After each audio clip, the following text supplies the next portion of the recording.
Hi, everybody, and welcome to Deep in the Bush with Peter Allison. Joining today is someone I'm really excited to meet. Cade Saves Sharks is a charity that Cade set up when he was 11 years old. He's now 13. Before we jump into sort of some random questions out there, Cade, what inspired you to begin Cade Saves Sharks? How I got into sharks was Shark Week of 2017. That's when just my curiosity for sharks just absolutely just took off. I was watching Shark Week and shark shows like 24/7. Yeah. I remember I wouldn't even eat dinner some days because I was just watching shark shows and I just loved it. And then that's also when I found out what was happening to sharks, and it was terrible. But if it wasn't for Shark Week, I would not be here. So that's how I got started. Oh, that's fantastic. I think a lot of other people get really excited by Shark Week. Yeah. And they do nothing but wait for another 51 weeks. You've actually acted on the passion. That's amazing. Thank you. I think probably so many people say to you, how amazing you did this when you were 11. The reason I am so excited to meet you is to do it at any age is amazing. Thank you. People get excited or they get interested, and that's where they park it. You've actually begun something and done something. That's fantastic. Yeah. I mean, do you, with your passion for sharks and raising awareness and fundraising for sharks, do you have time to do anything like a normal 13-year-old, like just being selfish? Yeah, I do my shark stuff, and then I play sports, I ride a skateboard, I play video games. I'm just like a normal 13-year-old, just I like sharks just a lot. Yeah, again, I think that's absolutely wonderful. Okay, now you are getting a little bit ambushed here. This is a very new show, this podcast. But something that we're doing is starting off with just a few quick questions with any of our guests, just to get a snapshot of who you are. Okay, so here we go. Are you ready for a couple of quick questions? I'm ready. Okay. Are you afraid of any animal? Am I afraid of any animal? It depends on the circumstance, but definitely spiders. Spiders, Okay. I can't do spiders. And that's about it. I can do snakes, crocodiles, lions. I like them all except spiders. Yeah, I have a thing where I love all animals pretty much. Even if I don't love them, I'm not afraid of them, except crocodiles. Even seeing a picture of a crocodile, I'm uncomfortable. Man, so that's actually, that's the first animal I ever loved was crocodiles and alligators. Like, if I didn't have crocodiles and alligators in my life, I would not be doing sharks. So alligators and crocodiles were definitely one of my favorites. I have a weird prejudice. It's only crocodiles. Alligators are fine. I used to swim with caiman every day in Ecuador for over a month, 3 streets, Wow. same lagoon, no problem. Crocodiles, I get the heebie-jeebies. Maybe you're just gonna have to go in with them. I'm Australian. We get taught pretty strongly not to do that.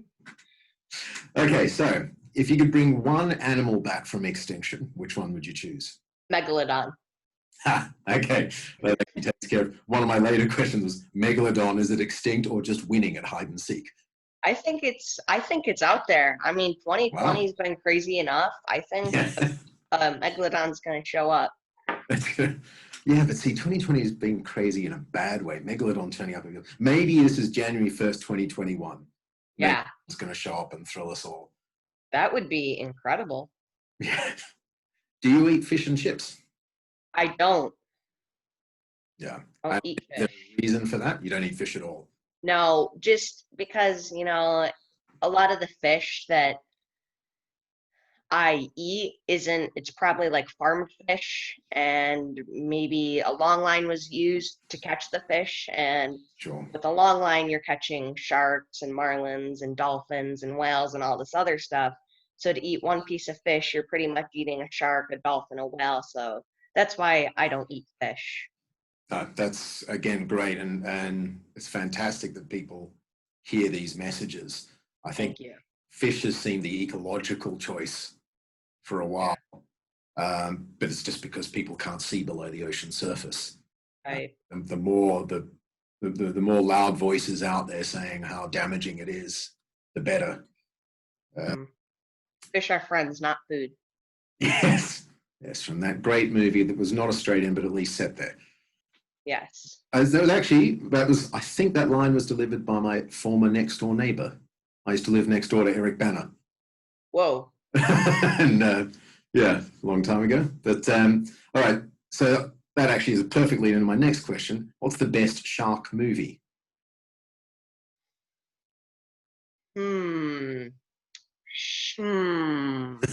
Like if it's like just like a shark movie, like I just want like to laugh. I really do enjoy like the six-headed shark movies. Those are really good. I haven't even heard of those. Like a four-headed shark, six-headed shark. I think they even went up to 12 heads. And then like for like a conservation movie, probably Shark Water Extinction or Shark Water. Those movies are amazing and they teach you about what happens to sharks and what's going on in your own backyard. Yeah, yeah, no, that's great. I haven't actually heard of six-headed shark. Is that like a Sharknado type thing, or is it Pretty much, yeah, except a shark that's got six heads. Did it win any Oscars? Probably not. No, the acting is terrible, but it's amazing entertainment. Oh yeah. I'm all for those movies that guilty pleasures. I usually watch them when I'm on a plane, but then I realize that other people around me can see what I'm watching. Yeah. Okay, so changing pace a bit. Who is your conservation hero? Oh man, pretty much everybody that has inspired me, a bunch of photographers, a bunch of shark conservationists, but probably the biggest one is the one that made Shark Water and Shark Water Extinction. His name's Rob Stewart.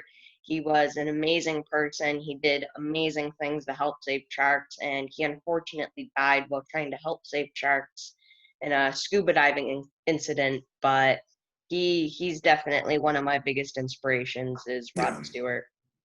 Yeah, great. Follow his path up until the last bit. Yeah. It's wonderful, the conservation world. I find people really generous and giving, and it's one of the last places I know where there's just a lot of mentorship. I think it's driven by so much passion. Okay, so we've got. So my last quick question for you: a goldfish, is that a pet or is it just a decoration? A goldfish? Yeah. I think it's a pet. Yeah, it's a pet. Unless like you're feeding it to other fish, then it's just like a snack. But no, it's a pet, I think. Yeah. Like a dog or a cat. It's just in water. A lot less emotional feedback. Yeah. But no, I mean, I grew up with fish. My father actually owned an aquarium when I was a little kid. Oh, that's amazing. Yeah, I used to mourn them when they died. Yeah, my fish actually just died the other day, which was awful, but we got a new one.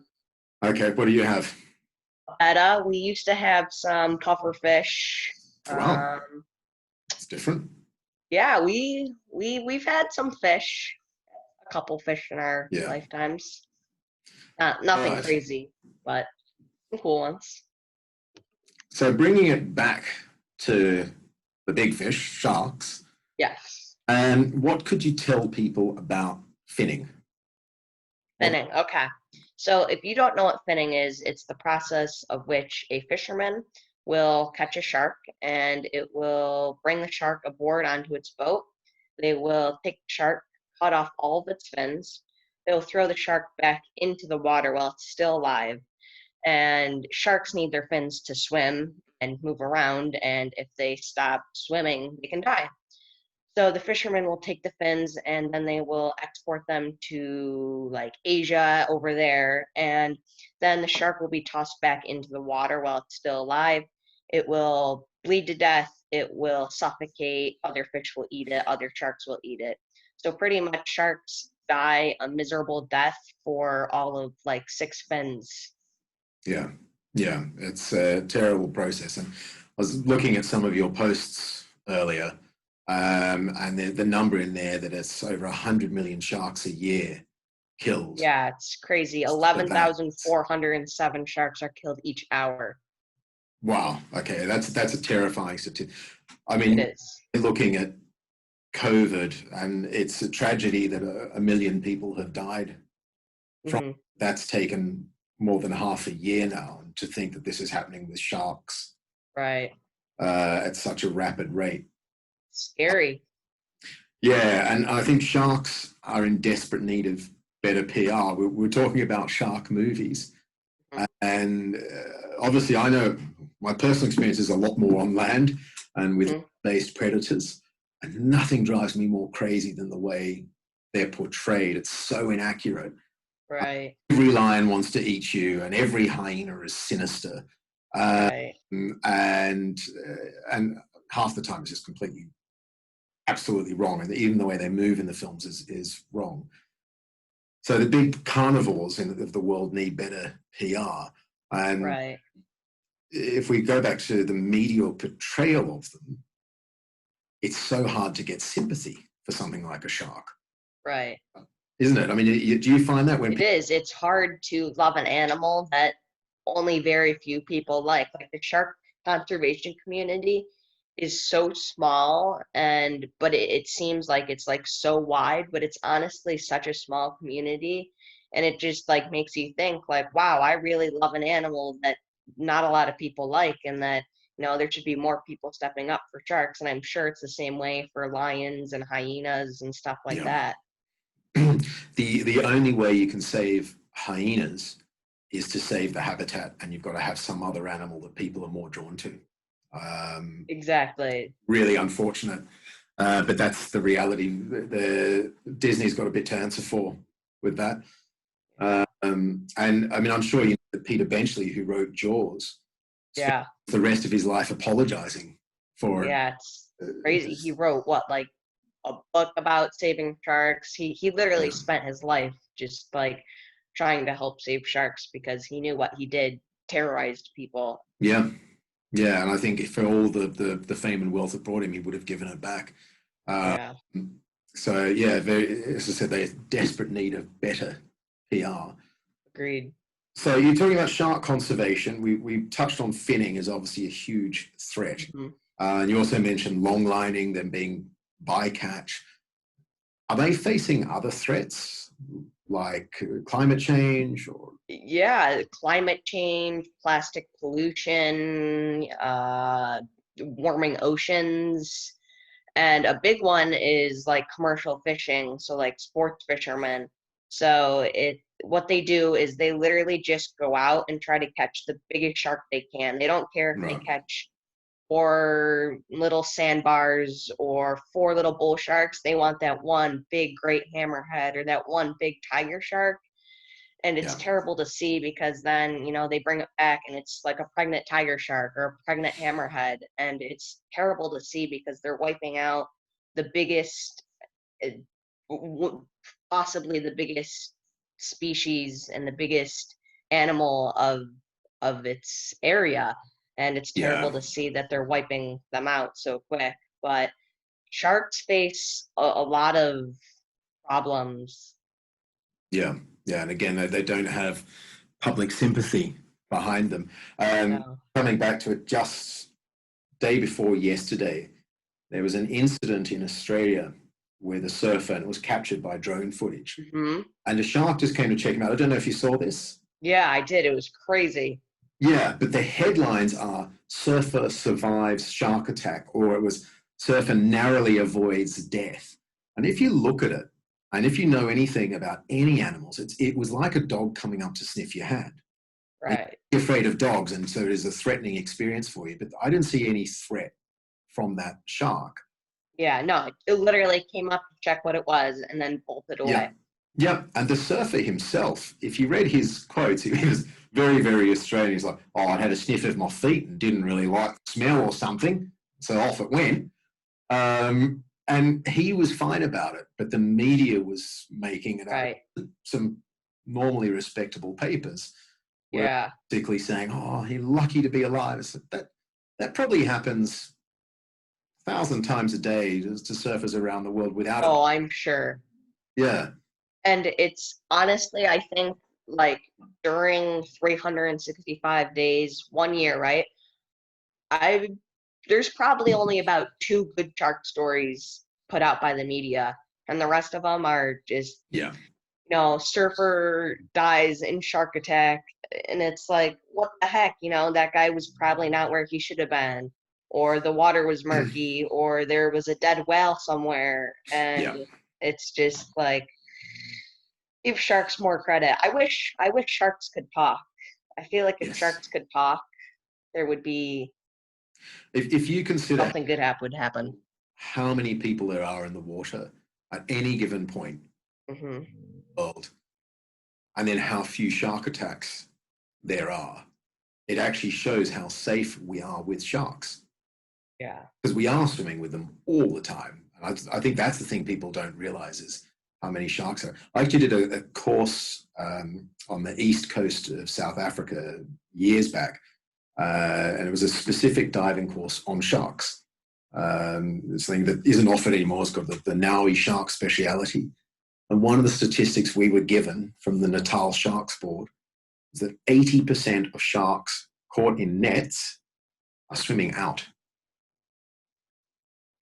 Because the shark net can't cover the rocky edges, and the shark comes in to feed, the sun comes up and it's trying to swim out, and now there's a net blocking its way. Right. It means that there's all those people swimming in those nets, there's sharks desperately trying to get away from them, and you don't hear of attacks inside nets all the time. So again, really, really bad PR for sharks, unfortunately. Yeah. So with all that negative PR, for imagine a moment, I am not someone who cares about conservation. Mm-hmm. Wayne, I'm from Indiana. The things I worry about is my softball team's got 4 losses in a row, and my neighbor's dog keeps pooing on my lawn. But I kind of like his wife a bit, so I can't have an argument. I don't have time to worry about sharks, and I'm in Indiana. Mm-hmm. I don't even have to worry about sharks. How do you make Wayne, from the town of Wayne in Indiana, care about sharks? Why should he care? Well, he should care because if you don't know this, 70% of the oxygen that me and you and my mom breathe comes from the ocean. And if there aren't sharks in the ocean, everything's just going to collapse, including sharks. Fish species will be a fish to eat because the oceans are just going to be covered in dead fish. So that layer of dead fish is just going to block all the oxygen from coming up and for us breathing. So the sharks, they're not going to be here anymore. There's going to be dead fish everywhere. We are going to be the next to collapse. So if you don't care about sharks, then you really don't care about yourself, because you got to care about sharks if you want to care about your trees and your baseball team and your softball team and yourself, because sharks are a top apex predator, and without top apex predators, everything will collapse. And it's just like where you are. If there aren't lions, then there's going to be an overabundance of what the lions eat, and then everything will collapse. Do you know, Cade, that is one of the best answers I've ever heard to that question. Thank you.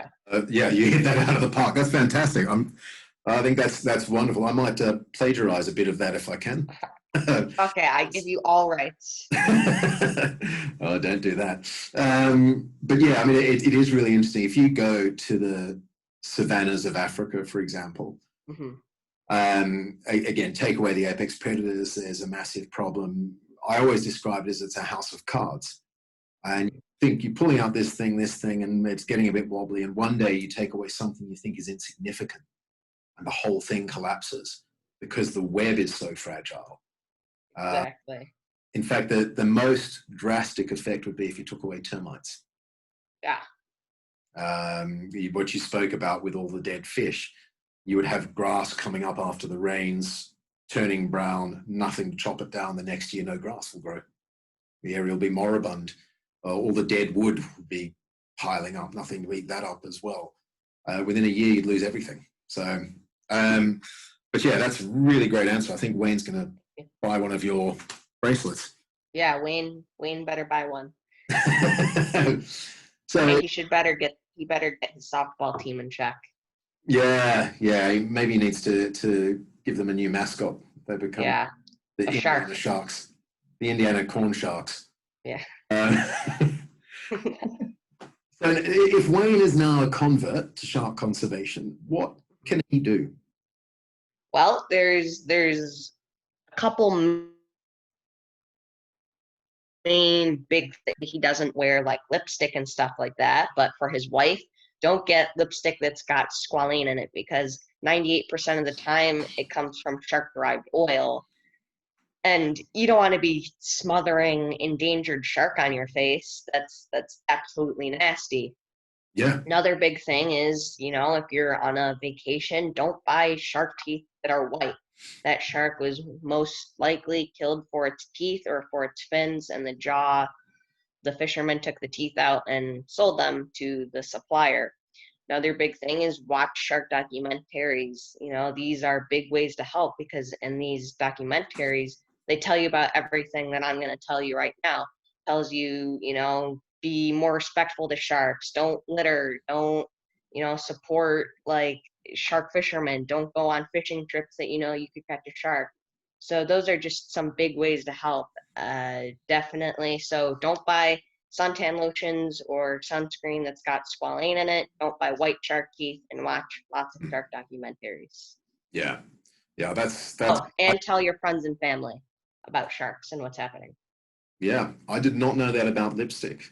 Yeah. Lipstick, I'm learning, is increasingly disgusting. I know decades ago doing a school trip to a sewage process. I think we'd upset our teacher because they took us to a sewage plant. So, we didn't get to go to a nice museum. It's like, we want you to really breathe this in, boys. But one of the things they told us was, as part of the process, there's like an algal scum that comes on the pond, which then gets processed and is put into things like lipstick. What? Yeah, it's one of the ways that they get it to hold its shape. And it's I don't think my mom's going to wear lipstick anymore now.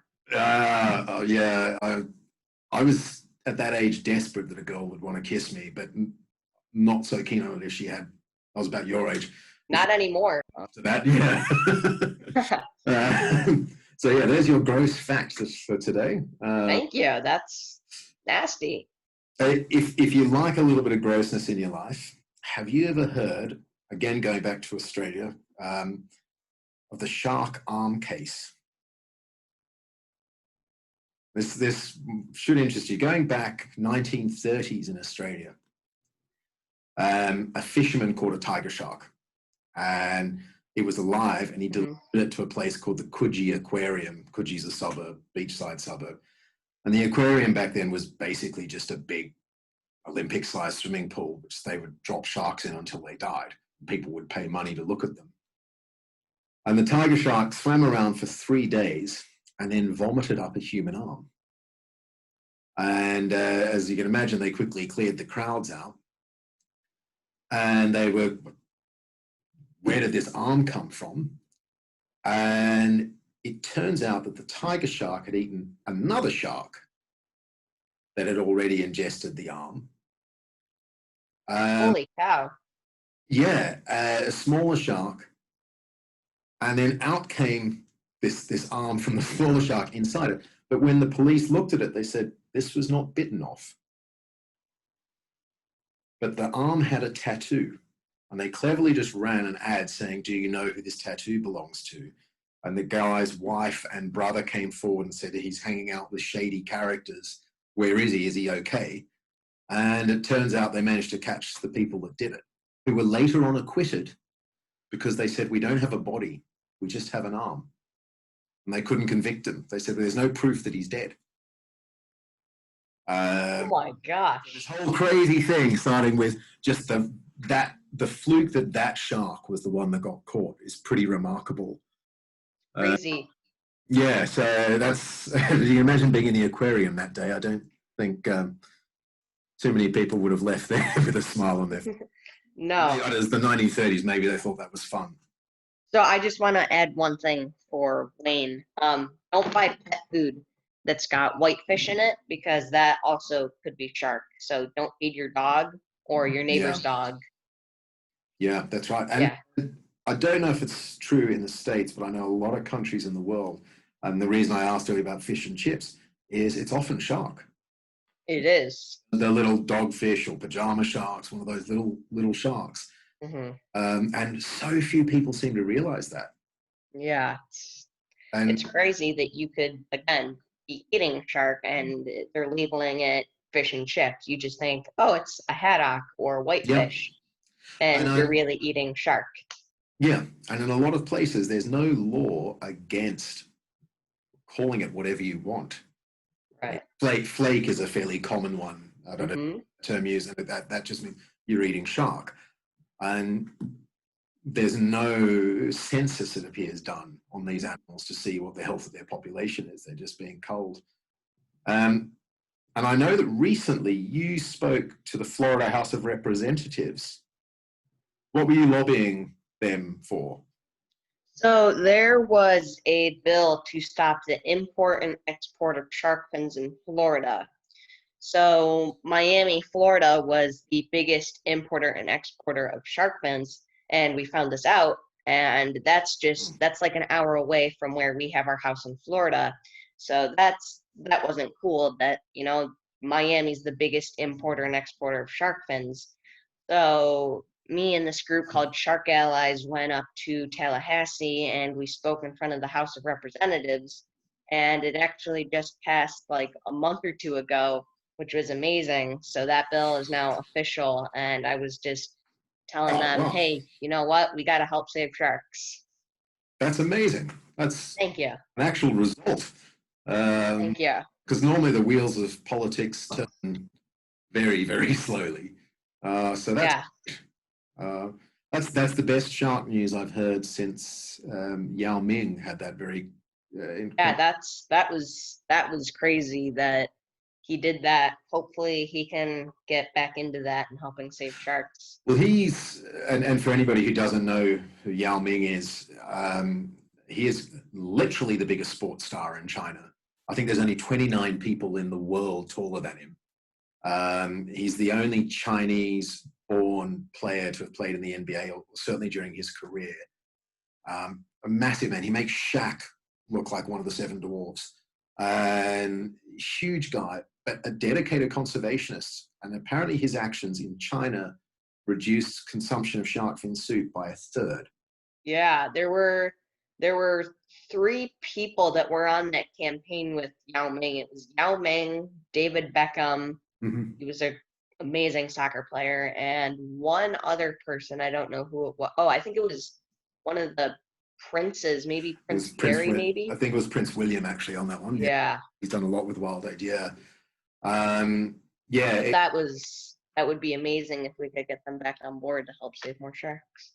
Yeah, well, I know Yao Ming recently was doing work to try to stop ivory consumption as well. Yeah. He's obviously clearly devoted to conservation, which is great to have somebody so influential Yeah. in a big market. I mean, China is the main market Good. for ivory. So, yeah, I mean, it's again, unfortunate. These are the stories we don't get to hear. Right. Yeah. Now, We get to hear yeah. Shark ate 8 men. Like, we want to hear Shark went up to Surfer and hugged him. That's what we want to hear. I know. Well, it should be how many surfers came out of the water, ate fish and chips, so we can say million sharks eaten by surfers this year. 3 surfers Exactly. eating sharks. Though weirdly, Australia this year's had a whole spate of it. You're going to have to start making bracelets that says Cade Saves Australians. Because there's... I will make a special edition bracelet for that. Yeah, but again, there's a spate of attacks in Australia this year, but I think 1 fatality. And I mean, what people don't realize is most of the times it is an accident. Shark doesn't know what we spoke about murky water. Right. Comes in, it doesn't have a thumb and forefinger to say, what are you? Right.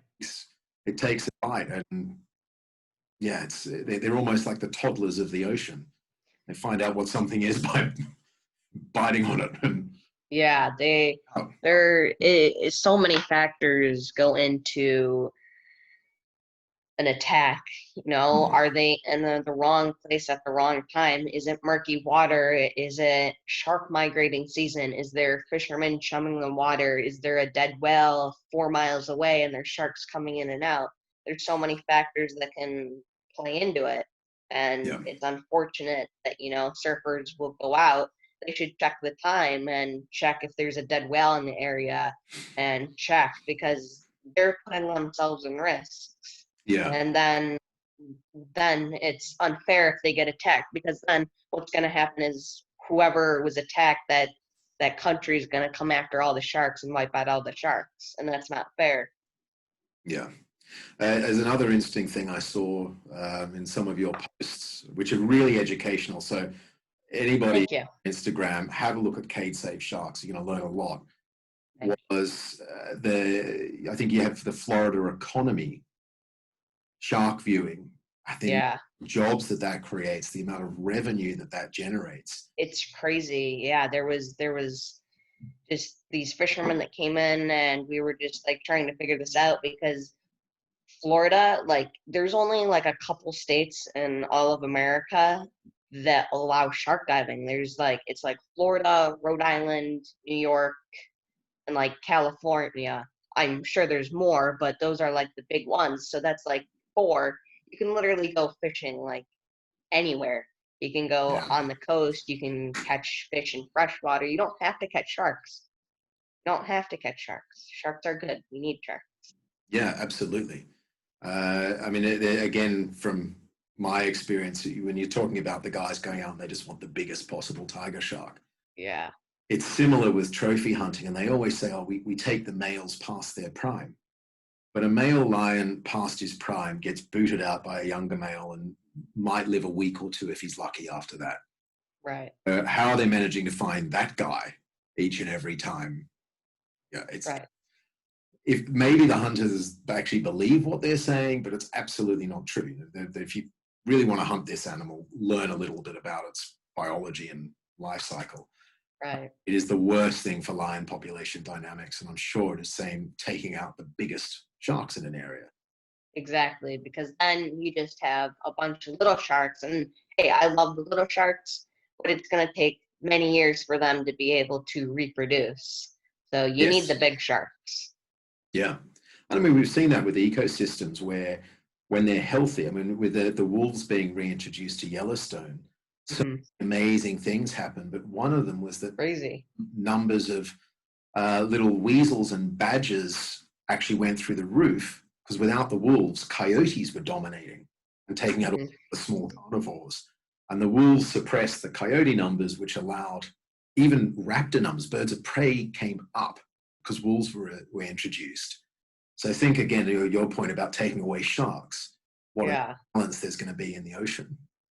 Yeah, it's going to be, hopefully it won't happen, but it would be a very sad day when the last shark's taken out. Yeah, I mean, and it can happen quickly. I've, until very recently, lived in Cape Town, or just outside it. And that's a famous area for great whites. Lesser known as a really good population of the six-gilled cow sharks there as well. It's one of the only places they come up to shallow water. But they have vanished. And it was a pod of orcas that appeared, just 2. They're just known as port and starboard. Started targeting. First, they were only taking dolphins. And there's Cape fur seals all over the coast there. You see them as you're driving around all over the place. And you see the orca fin go by and the seal wouldn't even flinch. Right. So different to what you expect from an orca. Yeah. Specialists. And then it was like they were playing a video game and they leveled up. They went from dolphins. It's like, you know what we're going to do now? Great white sharks. This is boss level. Yeah. The sharks cleared out. And we know they've been tagged that some of them travel from there all the way to Australia. I don't think they make it to California. That's a separate population. And we're yet to see if they're going to reappear somewhere else. But a lot of them were being killed by these orcas. And in the space of months, that shark diving industry collapsed. Yeah. They used to have a refund, guaranteed refund if you didn't see a shark, because they saw them 365 days of the year. It's gone. Yeah. Orcas are they're amazing, but they're also, they're big. Yeah. They're really big. Yeah. So just I'll give you one last question. I got a couple questions for you. Okay, sure. Well, I'll get you with this one last one here. All right. What is? Oh, it's two questions really. What is a shark fact people should know but don't? And what shark myth that should be dispelled? Okay. Well, it's a shark fact, but it's not a shark fact.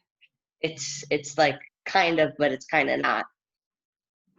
So sharks only kill 5 people a year. That's this many, 5 people a year. That's the average amount of people. Guess what kills more people than? I'll give you 3 guesses of what I'm thinking of. What do you think kills more things than sharks? Horses. Yes. Yeah. Falling off chairs. Yep. Yeah. I think I read something once, ironing boards, something like that. I don't know how they do it. I know they're tricky to fold, but yeah. Well, I was thinking of snails. Snails. Snails kill 10,000 people a year. Okay. I know. How crazy. Concerned do I need to be? You should be concerned. I know they're slow. You only see a couple of them, but you should be scared. You should be very scared. Even more scared than a lion. I mean, I've been a deep sleeper, but not that bad. I believe it's people eating them, and then they carry diseases and stuff like that. But why would you eat a snail? Like, that doesn't appeal to me. I know it's a big issue with dogs, and there's a paralysis they can get from snails and slugs. Yeah. Maybe it's in people's salads. I mean, I know I've pulled up a bit of lettuce and found a slug on it every now and then. And then the biggest myth is we should be washing everything. Yeah, we should be. Biggest myth is that sharks are mindless, man-eating machines. That is totally not true. I've done over 30 plus shark dives, and I have not. I've got all my fingers, and I can tell you I do have all my toes. I can confirm that. They're amazing animals. They are not out to hunt us. They are not out to kill us. They're not out to, destroy us. They're in the ocean. We're entering their home. We know the risks of the sharks. They're out there. They're big fish with big teeth, and something could happen. But if you're taking precautions and you're being safe, then you're all good. Fantastic. Yes. Great. All right. Okay, I'm ready. I think I'm gonna have a drink of water just in case they're tough. Right. It's not gin. They're pretty easy questions. I mean, it's like, what's your favorite shark? Okay, so I've got a bit of an odd one. Alrighty. The Green Landshark. I just think what an amazing animal, living hundreds and hundreds and hundreds of years, and that's a swimming, living time capsule. It is. They're crazy. There was one that was 500 years old. I mean, that was been there since the Vikings. Yeah, that's right. Yeah. Crazy. Nibble the toes of what was it, Thor Ragnar, whatever his name was, as he crossed the oceans. But yeah, really remarkable, and just that funky lifestyle with the parasite they get on their eyes. They're just a proper sci-fi animal. And so yeah, that'd be my favorite. Alrighty, what's your favorite animal ever? Elephants. Elephant. Yeah, I hope I get to take you on safari one day, but yeah, I would be very much okay with that. You keep your passion for sharks, but elephants change you. They couldn't physically be more different to us, and yet they are so relatable. They have really, really complicated social bonds. They leave home as teenagers if they're boys. They live about the same age as us. Elephant in the wild makes it into their 60s typically. But they have mentorship. When the young guys leave, they typically become like an apprentice to an older male. Their mums taught them, eat this, and this is how you get food. This is what you do. Don't go into that sort of mud, you'll get stuck. The older guy teaches them, if you have to fight, this is how you're going to do it. This is a great waterhole to meet girls. He teaches them the manly stuff. So yeah, there's just so, and elephants are always doing, they're a bit like sharks. Elephants are always on the move. They've got to eat 18 hours a day. So lions will sleep 18 hours a day. So it's like being in a Michael Bublé concert. You're just, when will this end? All right, I got 2 more questions. Well, actually, no. Two more questions. What's your favorite, like, African predator animal? It's sitting behind me. African wild dog. Alrighty, there were 2 of them. Leopard and African wild dog. Yeah, true. Very good. Yes. Yeah, so I would have, years back, I would have said the cheetah, but the African wild dog I've been lucky enough to spend a lot of time with. And again, they're so cool. Yeah, amazing social life. And when you're on safari, because they're not using stealth like the cats, when they're hunting, you can go with them. You're not going to disrupt the hunt. You're not blowing their cover because they're not using cover. Right, they're using the pack. Yeah, there's nothing wrong as a safari guide to admit. It's just that bouncing along, woo-hoo, kind of thing. It's just huge amounts of fun. Yeah. Alrighty, 2 more questions. I know I just said 2 more questions, but 2 more questions. Alrighty. If you had to combine 3 animals together, what would it be and what would the name be? Oh, I have never even considered that. I would want the size of the elephant, the elusiveness of the aardvark, and then the speed of a cheetah. I was going for that. That would be a pretty amazing thing. I don't know what it eats. Grass. Gosh, I was about to give a combination of names and I realized how rude it was going to sound. And I'm normally rude deliberately. This would have been by accident. What would I call that? Hangafant Vark or something. Perfect. I love it. That would be, I don't know if I would be scared if I saw that or happy. I think I'd be, if it decided, as elephants sometimes do, to chase you in your vehicle. Well, especially if it had the speed of a cheetah. Yeah. That would be very scary. That's where you kick somebody else in the knee and then start running. Yeah. Alrighty. And then final question. When are you going to come dive sharks with me? When the borders are open, I'd love to. I actually come to Florida every year. Alrighty. We're going to have to make it happen. I'd love to. I'll be there. And then the other thing I need to see there is a manatee. Perfect. You're going to have to come during the winter time though. Yeah. But so Florida winter's not real winter. Yeah.